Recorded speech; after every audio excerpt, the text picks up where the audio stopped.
بسم اللہ الرحمن الرحیم۔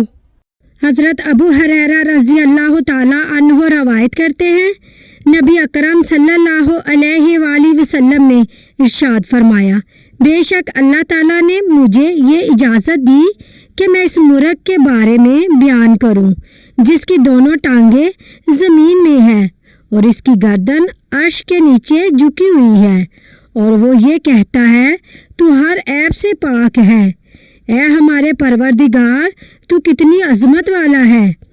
تو پروردگار اسے یہ جواب دیتا ہے، یہ بات وہ شخص نہیں جانتا جو میرے نام کی جھوٹی قسم اٹھاتا ہے۔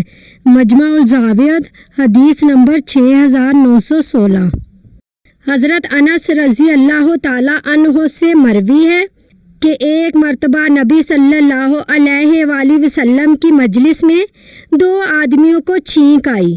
نبی صلی اللہ علیہ وآلہ وسلم نے ان میں سے ایک کو اس کا جواب یا رحمک اللہ کہہ کر دے دیا اور دوسرے کو چھوڑ دیا۔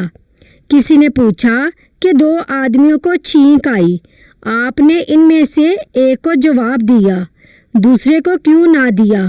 فرمایا کہ اس نے الحمدللہ کہا تھا۔